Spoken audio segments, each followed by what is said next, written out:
This is NHTV2, North Haven Government Television, a service of North Haven Community Television. The following program is brought to you through the support of the town of North Haven. Good evening, and welcome to the May 2021 meeting of the Board of Police Commissioners. My name is Larry Lazaroff, Chairman. To my left is Robin Wilson, Vice Chairman. To my right is Commissioner Calafiore, Secretary. To his right is Commissioner Bob Hannon. Commissioner Mead is absent tonight. I'd like to ask for an approval of the minutes of the April 27th, 2021 meeting, both regular and executive sessions, please. So moved. Second. All in favor? Aye. Any correspondences? Yes, Mr. Chairman, we have 4 pieces of correspondence. So the first one is from the police chief in Brantford, and he wants to extend his sincerest thanks to the members of our police department here for the assistance that they provided on April 13th during a barricaded person firing a rifle. It was an active shooting situation, and in particular, he wants to thank Officer Alan Cantillo and Officer Nick Costanzo that led to the safe rescue and evacuation of some trapped citizens. Also, he wants to thank, in particular, also Lieutenant Joe Wozniak, who's the commanding officer of the SWAT team. And he's just saying he's just so professional, and his expertise and his calm demeanor.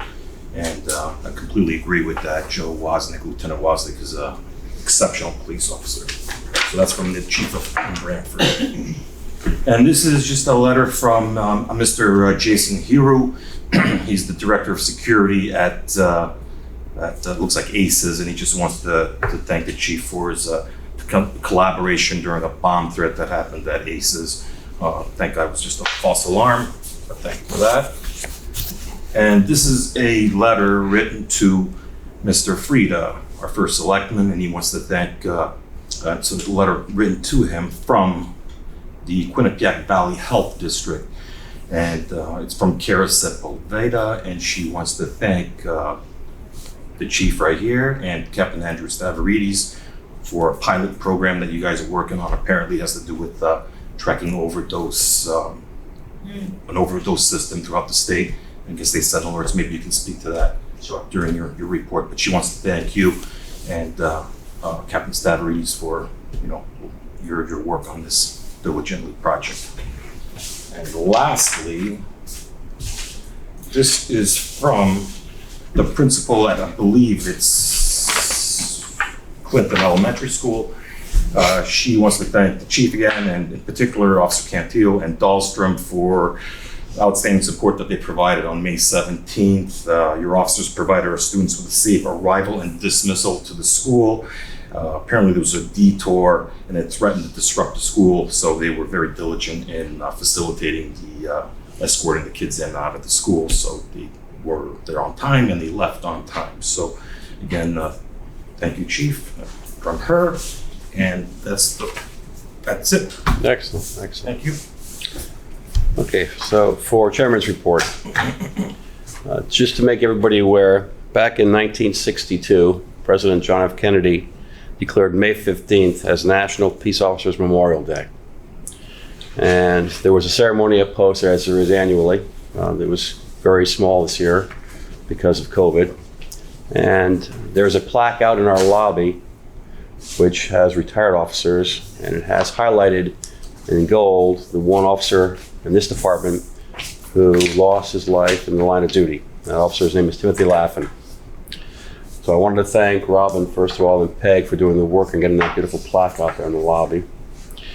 I also wanted to pay respects to the Laffin family. And along with that, I also wanted to acknowledge the loss of life for firefighter Torres in New Haven. So with these 2 people who have lost their lives in the line of duty, I'd like to ask for a moment of silence, please.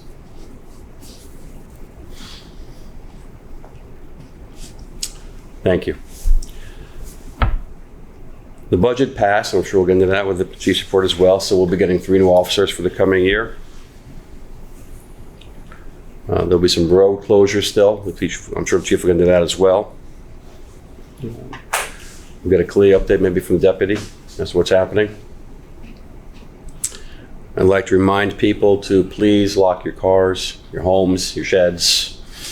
Calls for service are up, as we all know, and we can help thwart these thieves by doing our own due diligence, and please just protect your own property and call the police when needed, obviously.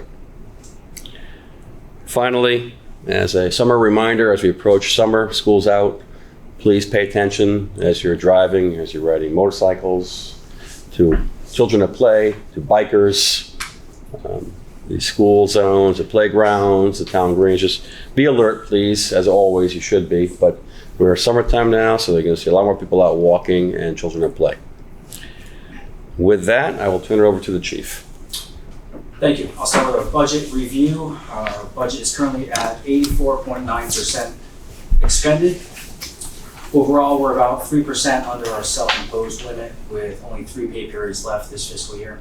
As the chairman indicated, the 21-22 budget passed that referendum with close to 80% of voters supporting the budget.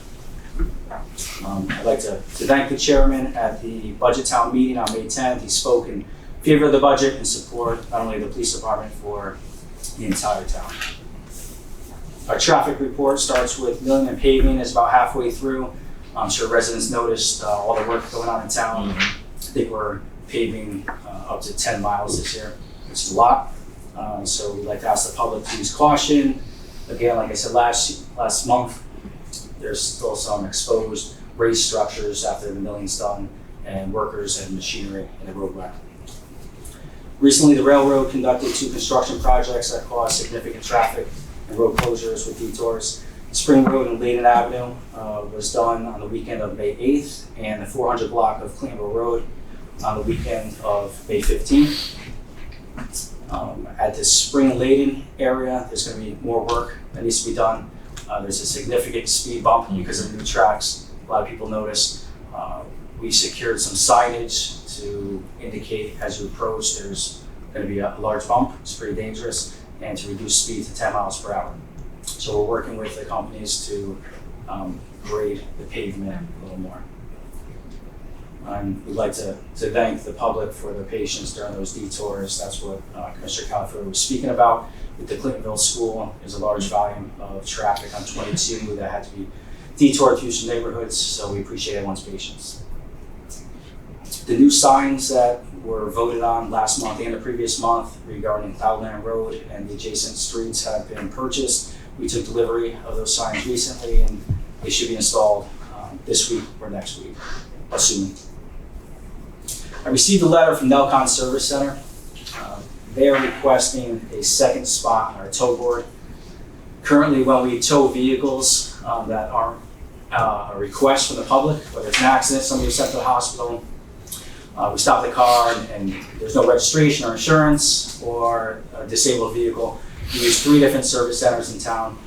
Nelcon Service Center has a second location with a second business license for that location, so they want to be added for a second time. To have 4 different service centers in town, 2 of them owned by the same owner.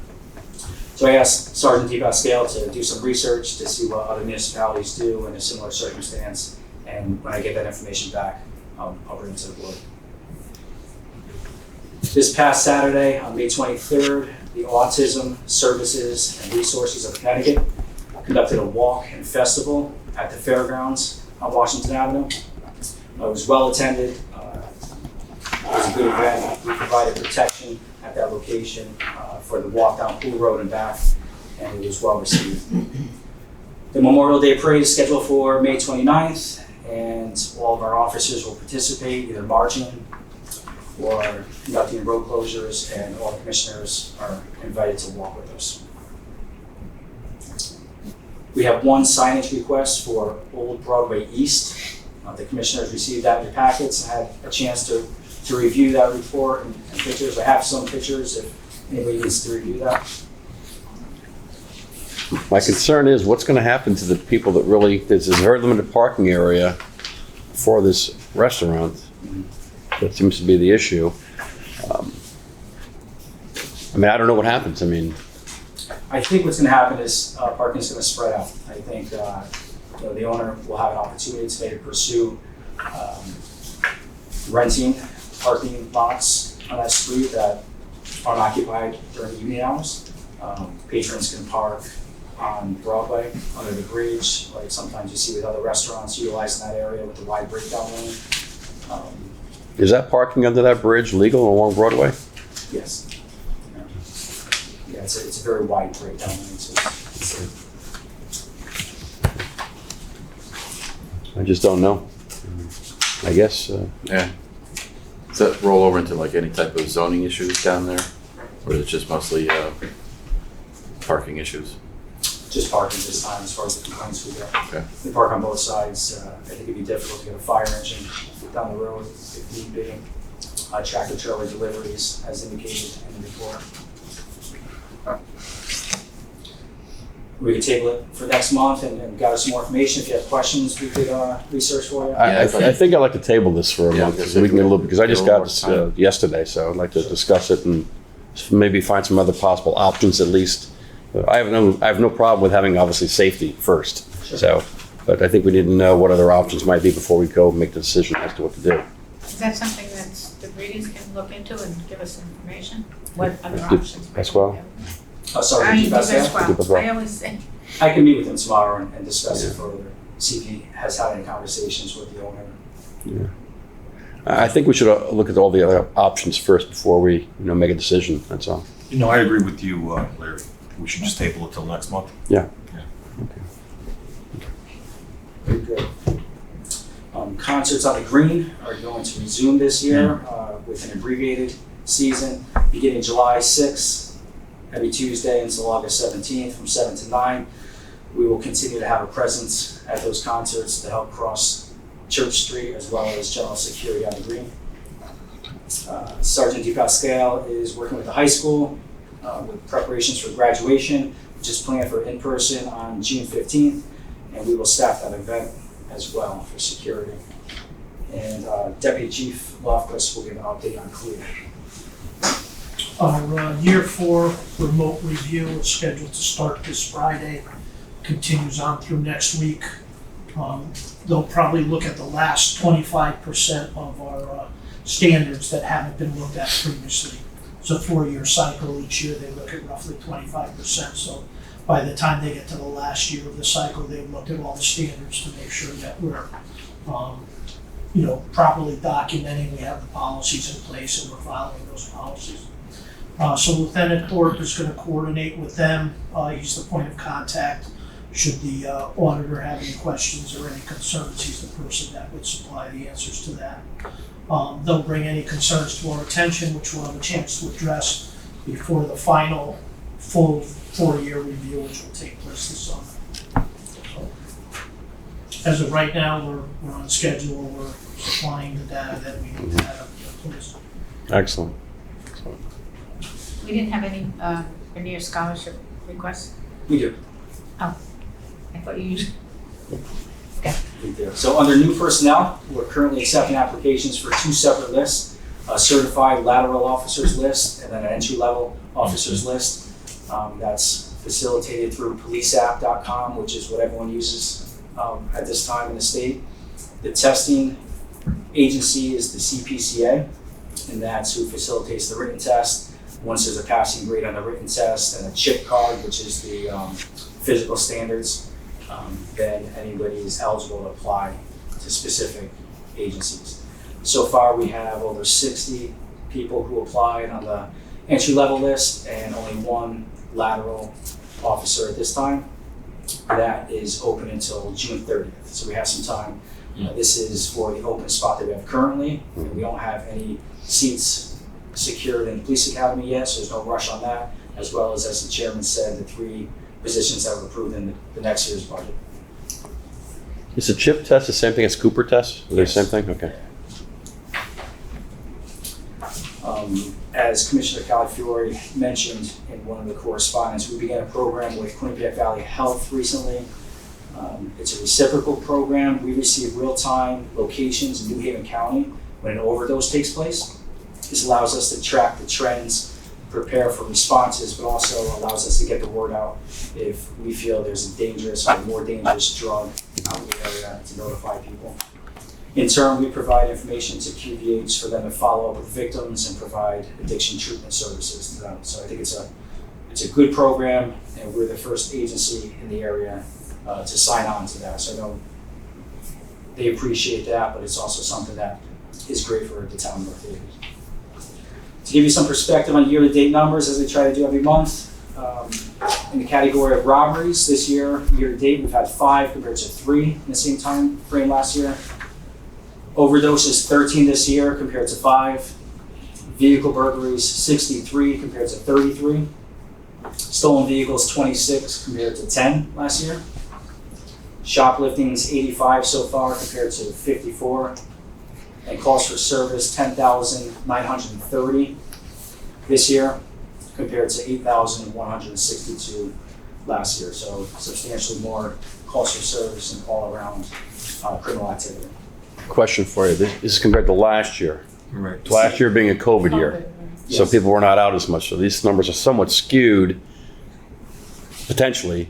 That's a good point. If we were actually comparing 2 years ago versus current, we'd probably have more accurate data as to where we Next month I stand. can get that data for you. Okay, I can I tell you, I look at it every day, Yeah, not the specific crimes compared to 2019, 2018, but the cost for service are substantially higher this year compared to every year in the last 5 years. yeah, okay. I can get that data for you next month. In regards to the Benary Scholarship, I have 3 requests for consideration. The first is Captain Stavridis for a graduate level course, Officer Rich DePalma for an undergraduate course, and a graduate level course for Lieutenant Joe Wozniak, which completes his program. He has earned a master's degree in public administration, so congratulations. Congratulations, is right. Good job. So can I entertain a motion for discussion or approval? I'd like to make a motion to approve the request. I'll second that. All in favor? Aye. So moved. And I just have a few items for executive session. Okay. So before I close, I neglected to acknowledge we are in receipt of, I think, 24 blankets that are being donated to the North Haven Police Department for the cruisers, or uses as needed, by the Greater New Haven Provost Club. So in particular, Les Feynman had contacted me and asked if they could make a donation. The project is called the Warm Wishes Project. We don't need them now going to summertime, but we'll have them ready for next year. So I want to thank the Provost Club and Les Feynman for thinking of us. And I hope that other services can use these blankets as well. Thank you, Les. With that, any other comments, discussion? Motion to adjourn to go into executive session for personnel? Second. All in favor? Aye. Okay, we are now back into open session after coming out of executive session. Anything further for discussion? No. With that, I'll ask for a motion for adjournment. So moved. Second? All in favor? Aye. Good night. Good night. The preceding program is brought to you in part through a grant from the town of North Haven.